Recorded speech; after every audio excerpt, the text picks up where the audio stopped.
Hi guys! Today I would like to talk to you about fun topic, existential crisis, or sometimes it's called existernal depression or existernal anxiety. I know it fits well with other fun topics on my channel. I just wanted to talk to you about it because I want to be real with you, and you see all my travel videos on my channel lately, but that's not all there is to life, so I wanted to share with you this part of my life as well. Last year, when I turned 33, my year, last Lucy year, when I turned 33, I set an intention.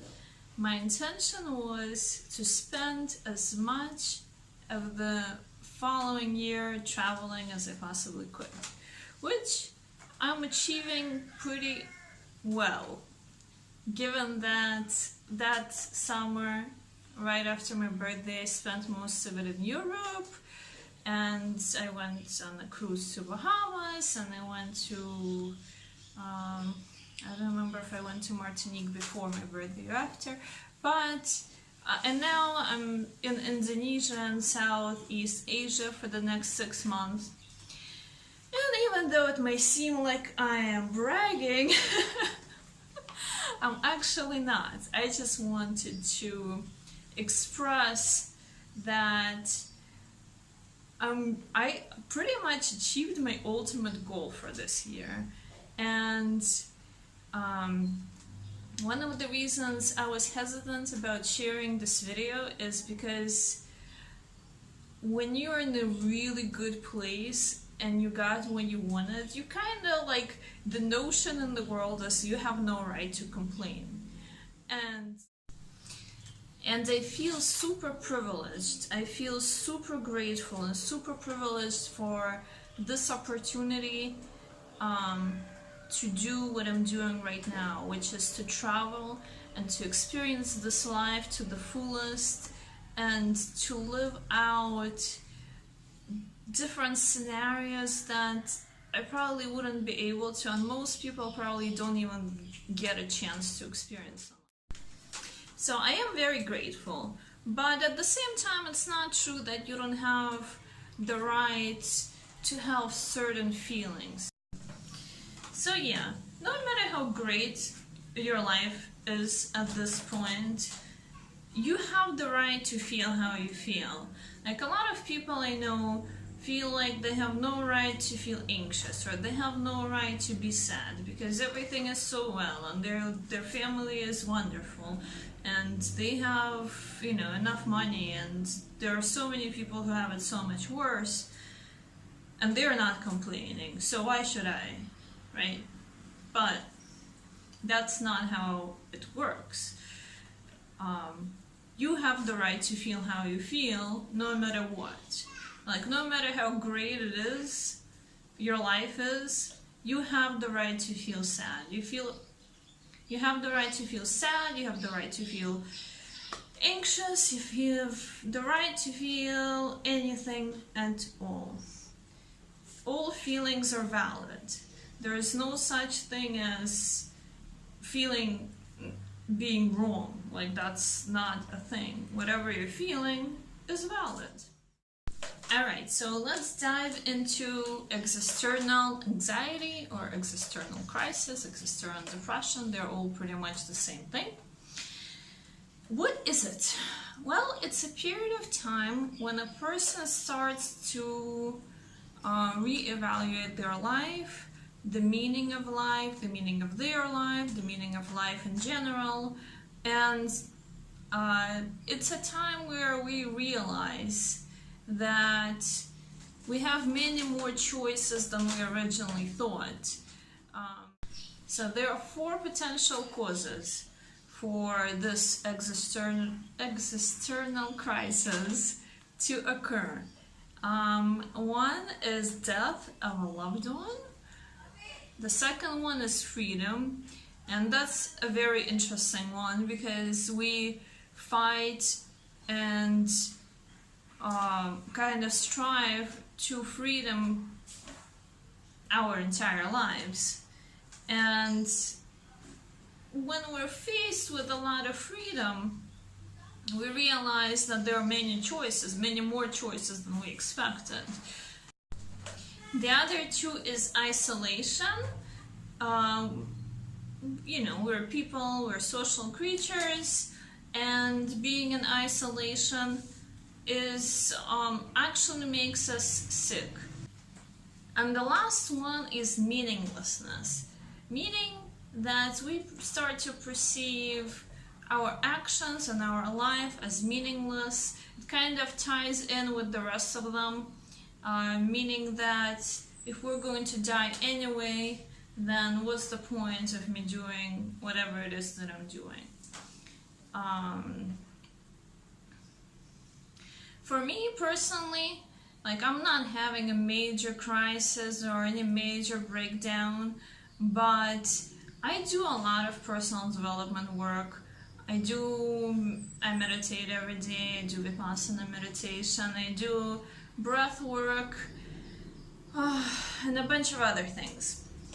So when I woke up with anxiety for several nights in a row, I immediately a bell went off, because I have been through major depression before and I don't want to go back there. So whatever signs I see of my mental health being not in a good place, I notice them, I pay attention to them, and I try to figure out what it is that's going on. So I meditated on it, and after a while I realized this bell said existential crisis. I don't know. I don't know. I have not really studied it in school, even though my education is in psychology, but I don't remember ever learning about this. I remember about midlife crisis. We all know about midlife crisis. I'm not old enough for that yet. But it has very similar symptoms. And this like tendency to call out inconsistencies in life, things that don't really make any sense, is one of the things that happens during this existential crisis or existernal anxiety. I've always had that on some level. I've always, even as a small child, remember myself looking at things that adults did with not even questioning and being like, well, that doesn't really make any sense. As still a lot of the things in this world don't really make a lot of sense, but at least now I understand. I think I understand why this was always the way I was. And it has to do with past lives, and it has to do with the people in my life and the events that took place when I was a small child. I faced with a death of a loved one when I was 3 years old. So I've kind of always carried that with me through life. So again, I don't know why this came up right now. I can only guess. As I mentioned in the beginning of this video, that I've achieved the ultimate freedom that I've always strived for and always dreamt about, and this was always my goal, my ultimate goal, and here it is. So that might be one of the things that triggered it, because I'm faced with huge choices every single day. I'm thinking, one of the options I have, and I know I have this option, is whether maybe to stay here, but I've built my life in the United States, and I have my friends and my family there. It wouldn't make any sense to stay here, or would it? Also, I fostered a puppy But that's a whole different story. I don't want to make this video, 25 minutes, but I took her knowing that I have to give her back, and when I had to give her back, it was just so hard. It was so heartbreaking, and it still is very hard for me to be apart from that dog. And I twisted my brain into a pretzel, trying to figure out how to adopt her. And I know that I probably won't be able to do it. It just wouldn't make any sense. And that's when I started thinking about stability and other options. Stability is also an option, for me at least. Like, I know that it's not an option, it's an obligation for some people who have children, or who are married, or attached, or who are taking care of a relative, or have a job that requires them to be in one place. But for me, it's an option. And is this the option that I want to take, or do I want to choose to live the way I live now for whatever amount of time?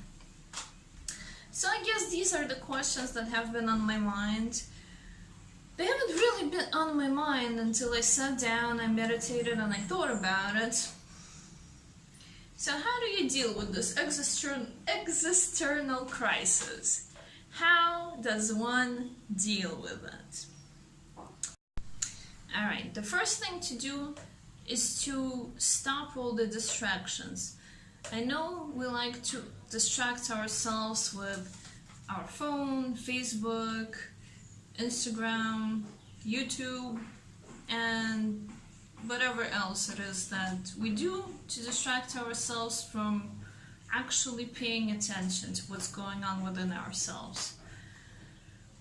And these distractions are actually hurting us, because the longer we push down our feelings, our emotions, the harder it will be for us to deal with them, and the time is going to come to deal with them. Alright, another thing to do is to talk to somebody who loves you and understands you.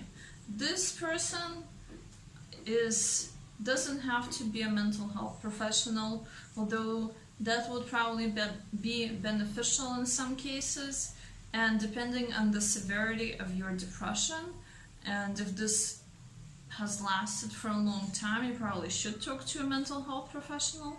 But if you're just having a few days of this, then probably talking to a friend will be enough. Oftentimes we come up with the solutions and resolutions to our problems ourselves. It doesn't have to be our friend or that other person that you're talking to that comes up with them. Number 3, accept the uncertainty. We have to understand that in reality we can't be certain about most things. Like, people die. Tomorrow, God forbid, obviously, I don't wish this on anyone, but tomorrow you can lose your job. Tomorrow, here I'm in Lombok. It's an island in Indonesia, for those of you who don't know. And they had a huge earthquake, and people lost their houses, and there's barely any tourism going on, so they're losing a lot of money. And nobody predicted this earthquake. And the last one they had of this magnitude was 200 years ago. So things happen. Things can just happen. And we can't control everything. In reality, we can barely control anything. And the faster we understand this, the better. Which brings me to number 4. Meditate. I wish I did this every day. I do it on most days though. It took me about 2 years to come to the point where I do it on most days, but in reality it's at least in the beginning it's very hard to maintain this rhythm. I don't know, it's maybe easier for some, but in times that are anxious or stressful, it's actually harder to make yourself sit and just sit and breathe, even for 5 minutes, because you want to distract yourself. Like, that's our instinct. We feel bad and we're not used to feeling bad. We feel like we have to block this feeling bad, and obviously that is not helping us. So to sit and to meditate and to pay attention is really very helpful. And last, number five, last one, number 5. All right. If you lost somebody recently, it's a good idea to give yourself time to grieve, not to try to pretend it didn't happen, not to live in denial of it, and yeah, just give yourself some time. It's very hard. It's a very hard moment for everyone, and time will help heal. Alright, I hope you guys enjoyed this random sitting down talking about depressing things video. Give me a like and see you soon.